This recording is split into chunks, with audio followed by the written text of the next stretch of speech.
We are going to talk about the future of public sector collaboration across Europe.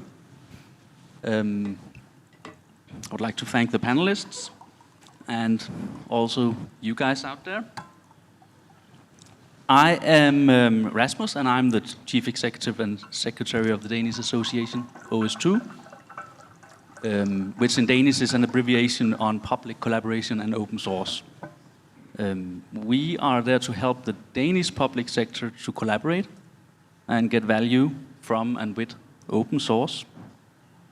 So that's the brief introduction of what I do.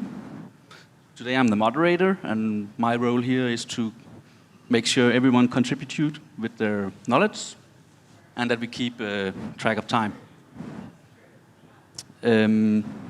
So the topic today and what we want to accomplish. We will now explore how Europe can lead the way in public sector collaboration through innovation, through partnerships, and through shared governance and through shared standards. So that's the brief introduction to what we are about to start. Now I'm going to leave it to each of you to briefly introduce yourself. And I would also like you to just comment a bit on how your work is important in advancing public sector collaboration. And I think we're just going to take it in order this way, even though the names are different here. But Daniel Goldschneider from Open Wallet Foundation, you're the founder and executive director.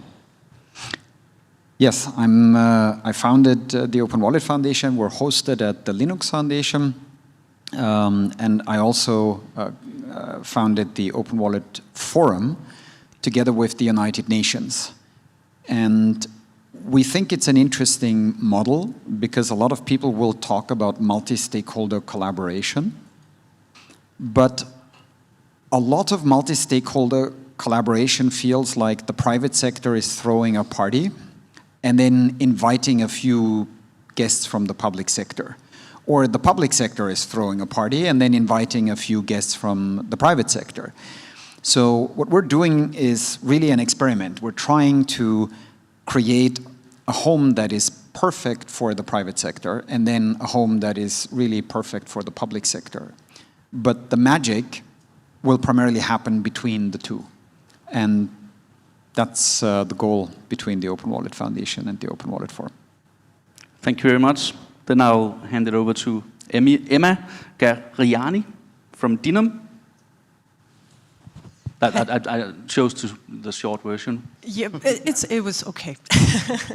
Hello, everyone. I'm very happy to be part of this panel to explain a little what we are doing at the French Interministerial Digital Directorate. So, in 2 words, our job is to work on the French digital roadmap, and it started quite a while ago, actually, in the French state. The French state has been quite good over the past decade, so to say, at opening up resources. We have a law that's called the Digital Republic Law that makes it compulsory to open codes, to open data, to open content.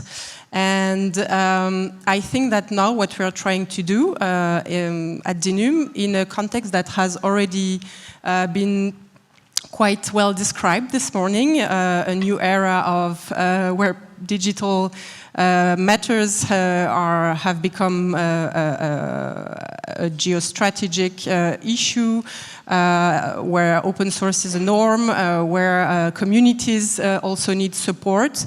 We're trying to be better at governing these open source resources, and this we do it with, for instance, around a very concrete topic as the sovereign digital workspace with different stakeholders and mainly nowadays with Zendesk. So I'm very happy to also explain how we collaborate maybe a little later.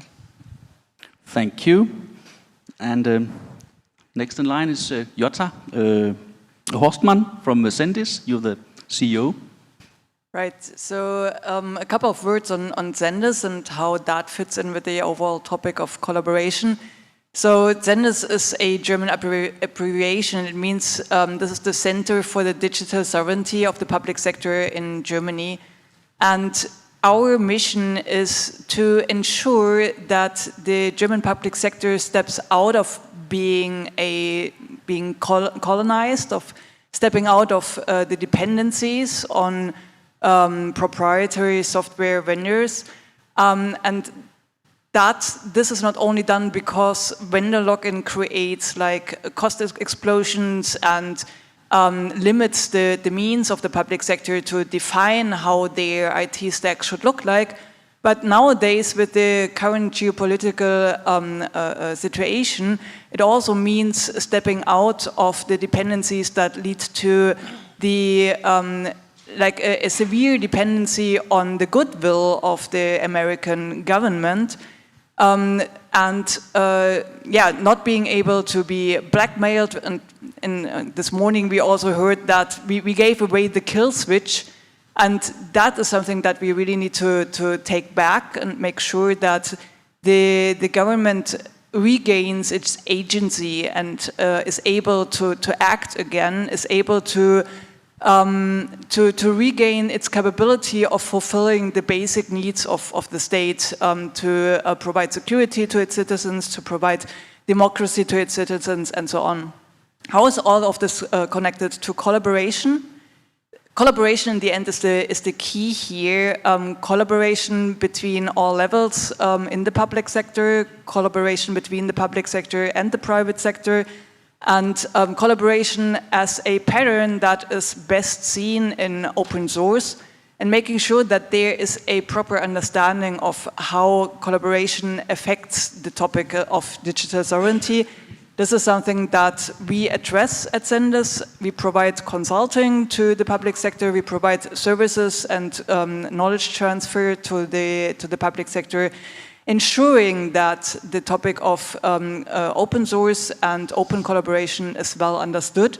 How we do that exactly, and also how this transfers to the EU level and to cross European collaboration, I think we will tap into later. We definitely will. We'll figure out how to take back the kill switch. Ben Savany, President of Foundation for Public Code. Hi, yes, thanks Rasmus for having me on the panel. The Foundation for Public Code is an Amsterdam-based NGO that works to help form collaborative frameworks among public institutions and administrations to build software together. We've been doing this now for around 7 years. We previously worked to make a resource called the Standard for Public Code, which has been sort of widely used as a reference for understanding how to prepare a code base to be replicated internationally. And now we're concentrating a little bit more on the idea of public product organizations. In fact, we're just about to begin the process of preparing a standard for public product organizations. And have been really excited this year at this event. This is the 4th, I think, time that I've attended. And the conversation of the idea of public products is really seeming to be emergent among a lot of the actors that we've heard here today. And I think this is really important to understand that a lot of projects, well, first of all, I think we've gone through a moment in the last 5 years which has really shifted people's understanding of what code bases are in the public sector, which is that we've moved from thinking of software as a CapEx expenditure to an OpEx expenditure. Software is a verb, it's not a noun.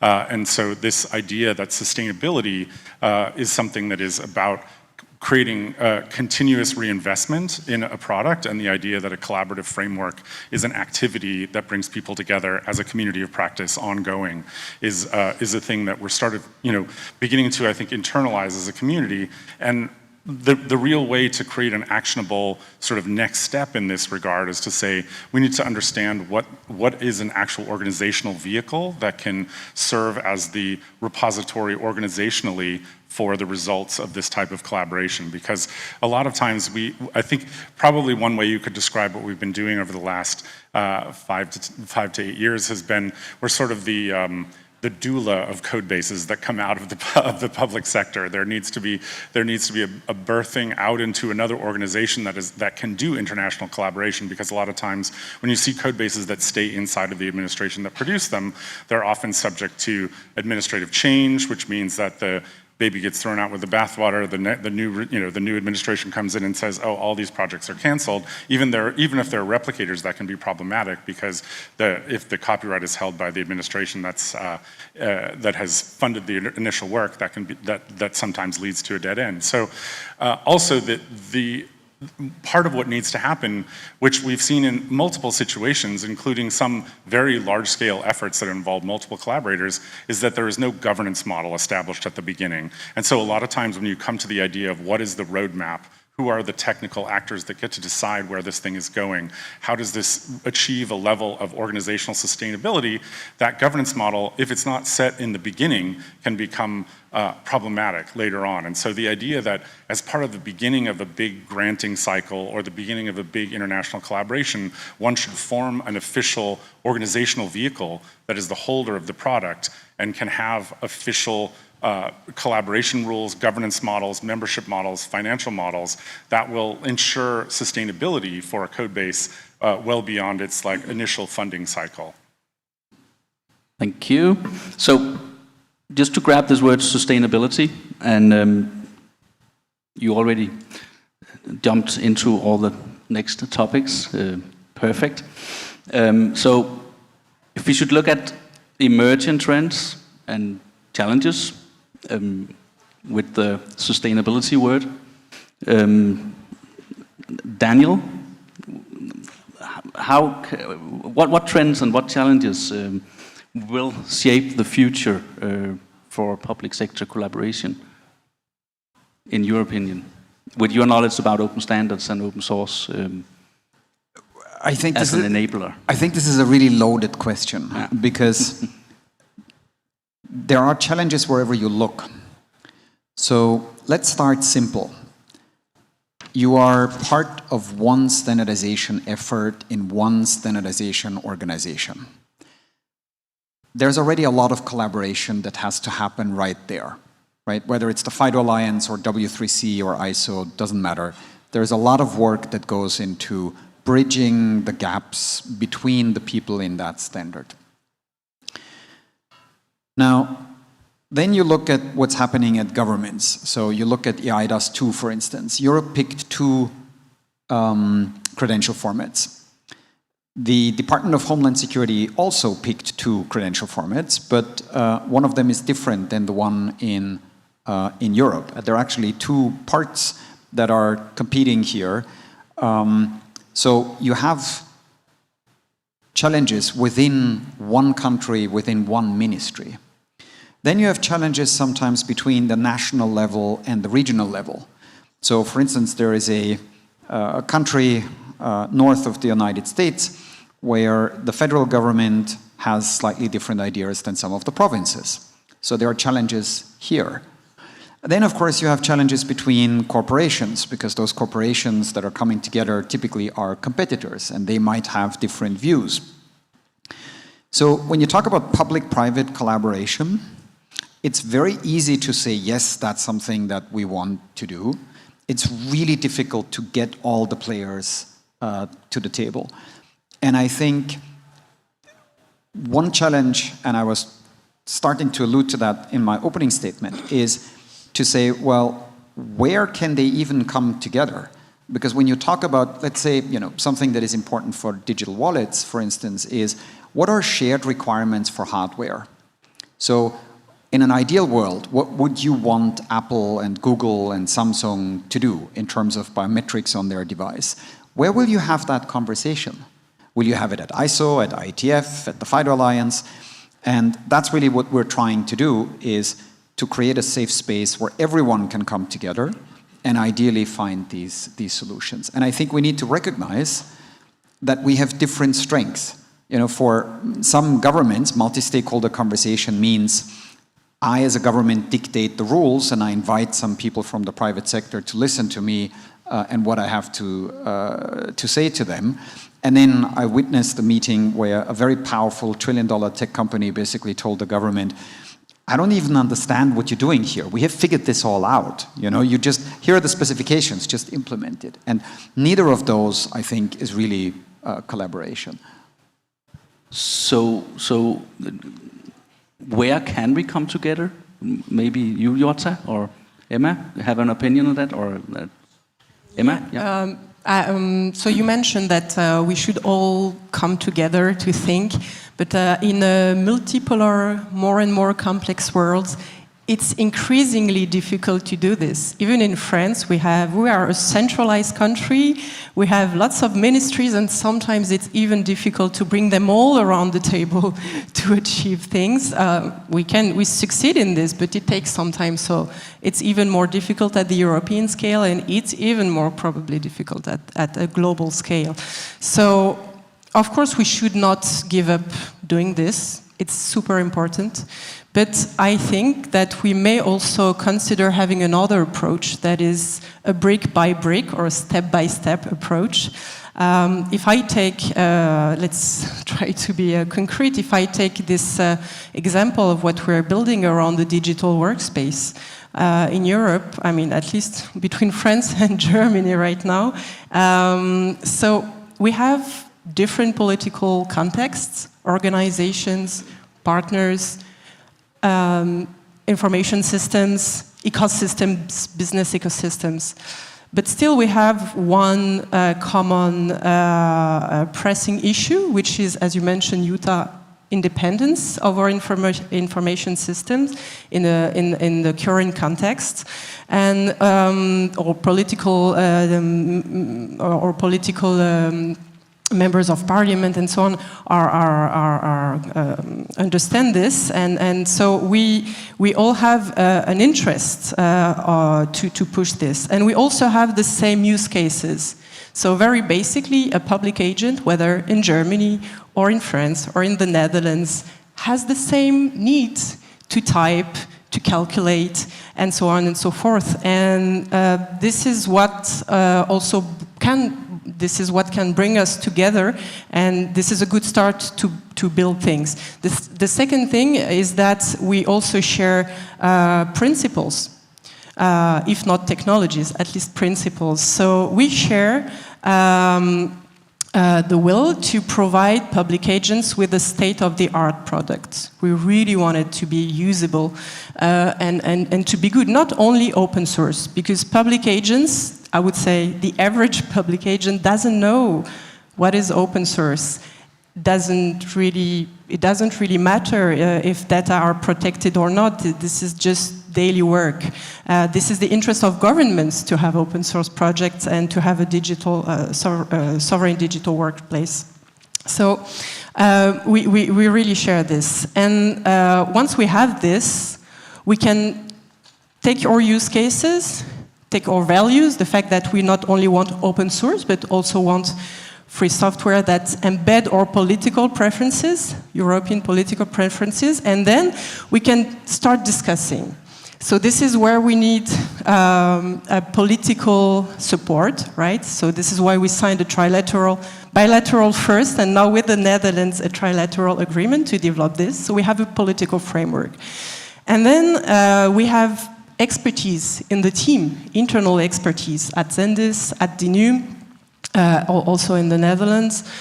And then we need to have some time to coordinate. So time means also having the resources, meeting and experimenting things. And so to say, sprint by sprint and step by step, we're learning how to collaborate, learning how to build this open internet stack or Eurostack among all countries, brick by brick. And this is also a way to deliver value, both to public agent, also at the national level, and hopefully with convergence at the European level, and maybe also to attract new players in the field. And I think that those two approaches need to be taken into account, just like a slice of sandwich. You need one slice above and one slice below for it to be absolutely delicious. Rasmus, if I may quickly, Yeah, we also need to give Jota the please. chance to elaborate on this, because we moved into a practical example of actual And collaboration. this is here. exactly what I now wanted And to then I'll contribute and build on that and provide you with 3 very concrete examples how we approach the topic of public sector collaboration. And addressing also a bit what was mentioned before here in terms of how can we sustain the work and the money also that is going into open source collaboration. So the first thing here that I would like to mention is our platform Open Code. So Open Code provides the means for collaboration in between the public sector, and in Germany this is especially important because we are not centralized, we are federal, and normally it is very hard on all of the federal levels, like on the top federal level and then on the German Bundesländer, like the regions, and then on the city municipalities. How can there be a collaboration on topics, on code between these levels, and also between like different resources in the government? So this is something that the German government and the public sector is not equipped for, but now we are providing with Open Code the platform to make things happen. And we see that this is a complete mindset shift. It is a cultural change that we are enabling here with providing that tool, with providing that platform, because now collaboration can happen in between parties that have not been able to collaborate before. And we see that this is sparking a lot of innovation, because now what we see on Open Code is not only collaboration on code, on software, we also see that there is collaboration on content. Like we have a couple of, like there is a guideline on IT architecture, for example, or the basic architecture of how we are building the business logic, what is called in German the Fachverfahren. For these methods, there needs to be a process where parties from different sectors in the German government and public sector can collaborate, and we support on that platform that collaboration on content, making sure that content is created together, it is versionable, it is like commentable, and in the end it creates, so we have a proper build process there, in the end it creates a document that is also complying with all of the accessibility rules, for example. So we are using that platform not only for collaboration on code, but also for general collaboration and making sure that this culture change is happening. So Open Code is one topic, and if you're now looking it up, let me briefly provide you with a disclaimer. We have a severe data center outage today, so it might not be reachable at the moment, but please don't forget to access it in a couple of hours and make sure that you check it out. So the second topic that I want to address in terms of public sector collaboration is our approach to providing the public sector with products, like OpenDesk, for example, that was mentioned before. And here we see that we have a collaboration between the providers, the vendors in Germany, so that it is not that we make that product. We are at Zendesk, we are not developing it. We are making sure we coordinate the group of vendors that can together build and provide that product to the public sector. And this is another area for collaboration where we act as like the bridge builder between the private sector in that case and the public sector. And the third thing, very concretely, is what Emma already mentioned, that we start collaborating between public sectors in different countries. The sovereign workplace is one topic that was already showcased by Emma, but also with Open Code, we try to provide a blueprint to other countries, because we see that topic of providing a software repository combined with the means to collaborate inside the public sector is something that most of the other countries are sharing. So by using our blueprint as an Open Code Community Edition, this is something that like can drive and make the process way faster for a general adoption of these principles. I have a lot of questions now, but David, you had Daniel, you had a brief comment, and then I'll have a question for you, Ben. I just wanted to say, I think, we've been dancing around that question the entire day. Are we talking about European open source? Are we talking about European collaboration? Or are we talking about Europe's potential part in a global collaboration? And Gab mentioned in his keynote before, Linux was invented here. The World Wide Web was invented here. And I would hate to see that level of ambition being lost. Yes, you have to build step by step. I completely agree. You have to walk before you can run. But the level of ambition we should have in Europe is that we want to contribute to something global. There is only one country in the world that produces mobile operating systems at scale. One. Which means 192 countries are in the exact same situation. They do not have a company that is publishing a mobile operating system. When you look at where microchips are designed and produced, most countries are in the same boat, not just in Europe, but around the world. So my hope in a year from today is that the Open Source Awards will not just be European Open Source Awards, but we establish Europe as the place where we celebrate all of open source. And we establish Europe as the place where the world is coming together to collaborate. It doesn't mean that France should not collaborate with Germany and the Netherlands. Of course, that is amazing. But my hope is that we have our sights higher. Sounds like a great vision. And I'm now going to take it a step back. Sorry for that, Daniel. Because Jota, you talked about blueprints, and you also mentioned vendors.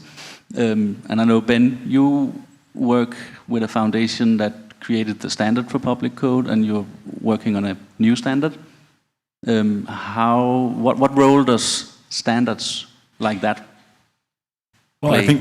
I mean, in a way, there's actually, this ties exactly to what Daniel was just saying in terms of, one of the things I always say about software, which I think is part of what we've now recognized about this kind of colonial mechanism that we're in with American SaaS providers to governments, is that software has terroir. There is a culture embedded in software. There's also a culture embedded in organizations. And this is why I'm saying that the idea that a public product organization is something that is potentially a policy framework that can be developed in Europe. I think one of the powerful things that Europe has going for it right now in terms of this kind of Eurostack conversation that we're having is that there is a lot of policy momentum around the idea of open source collaboration within Europe, but I think that is easily made into something that has global effect because you can embed an organization that has the same type of rule space that software.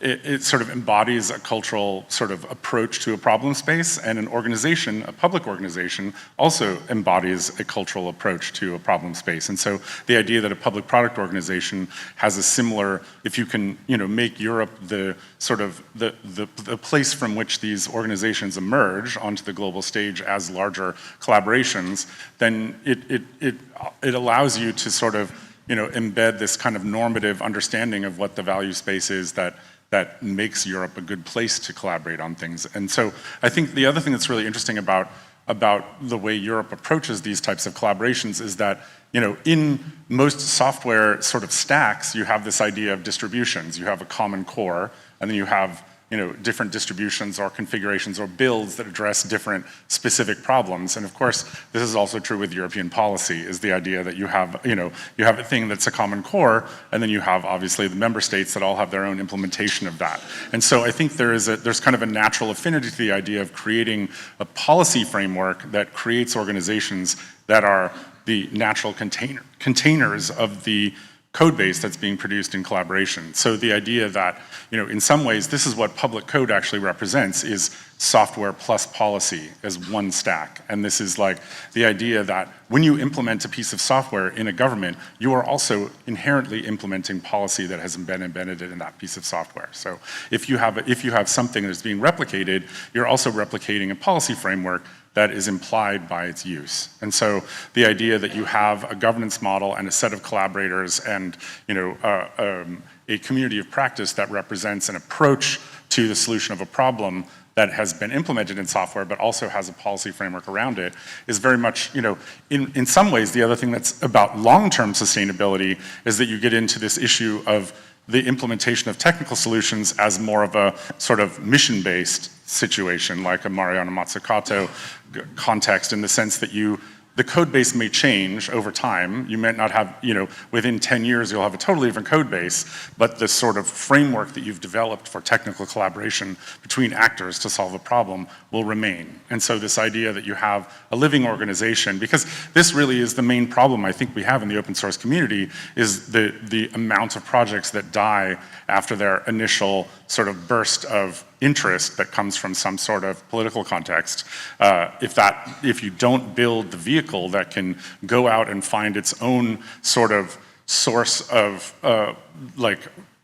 buy-in from a larger set of actors, because of course open source, the other thing that I think a lot of what we found in our first 6 years, but it's sort of like, in some ways, the code base, we were sort of like the code base scene investigation. There was like, some public administration had, said, we're fighting the power, of this colonial SaaS implementation. We're going to build something in open source. And then 6 years later, they were like, what is this? Where's our SLA? Where's our 800 number? And it's like, no, you built it. What you needed to do was go out and find replicators to have this continuous barn raising that is an open project. You can't let it stall. It's your responsibility to find the buy-in among peers that are going to collaborate with you. And I think that this is, a thing that also needs to be achieved, as you guys are saying, brick by brick. It's not, this is one of the things I find a little bit frustrating about the EDIC approach that Europe now has, which is this monolithic, we will build all things digital twin or something, and that will require some enormous amount of commitment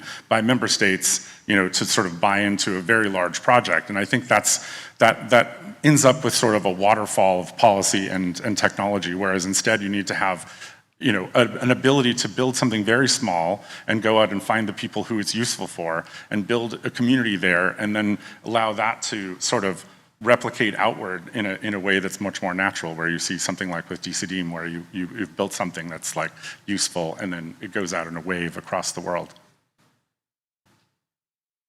Makes sense. So we have some front runners in European collaboration on the panel here.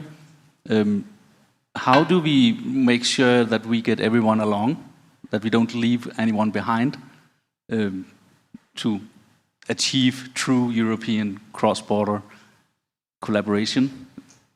You already mentioned brick by brick and step by step, but is there any means we can, or anything we can do to inform municipalities, regions, states, how to do it? So I think it is an approach that needs to come both top-down and bottom-up. So, and only one of both won't work. When I'm saying top-down, I'm talking about EU regulation, I'm talking about political strategies in the member states. I'm totally with you there, Daniel, that we shouldn't only talk about Europe. I see it now, Europe more like the incubator, and because we have the European Union, we have the means to together start something, but it shouldn't end at the European borders. Definitely, it should not. But this means that there is a top-down part to that, and there still needs to be definitely a bottom-up part to it, coming from open source community, coming from the civil society, coming from vendors, to make sure that solutions sustain even when governments change, and making sure that the core of open source collaboration, which I'm convinced that the core here is that it is the highest form of resilience. It is anti-fragile, meaning if there is an external shock, and I think we will see a lot more external shocks coming up, be it from geopolitical reasons, war, cybersecurity attacks, or the climate catastrophe. A system that is distributed, that is federated, that is not only centrally governed, is way more resilient to these shocks than anything that is only coming from a top-down regulation or only from like a political, from one government funding. So it needs both in the end. And I think what we are seeing here, especially in the collaboration between the two countries and now with the Netherlands with 3 countries, that we have different approaches to that. We have states in this mix that are federal, we have states that are like central, and the combination of these efforts and learning from each other is what really drives us forward. And all of that needs always be in a feedback loop with the overall open source ecosystem to make sure that we sustain what we have achieved. If anyone care to comment, just nod. Or else I'll just continue. So, okay, I lost it now. Sorry. Well, Take over, Ben. I think that the regulatory framework is, I think, super important, and that not to say that, yeah, although I'm interested in the idea of things moving out of, sort of government provenance for the long term as sort of these public product organizations, I think they can only exist in the context of a regulatory environment that defines them, and that's part of what's powerful about Europe, like I said before, is that it provides this kind of frameworking in an environment where you have diverse use cases among the member states and among the various different public entities that exist here, whereas at the same time you have an overarching ability to define sort of the mechanisms for this type of exchange. And so I think, if one could sort of resolve to create an entity that sits at the center point of these collaborations informally, it's a very powerful opportunity. So that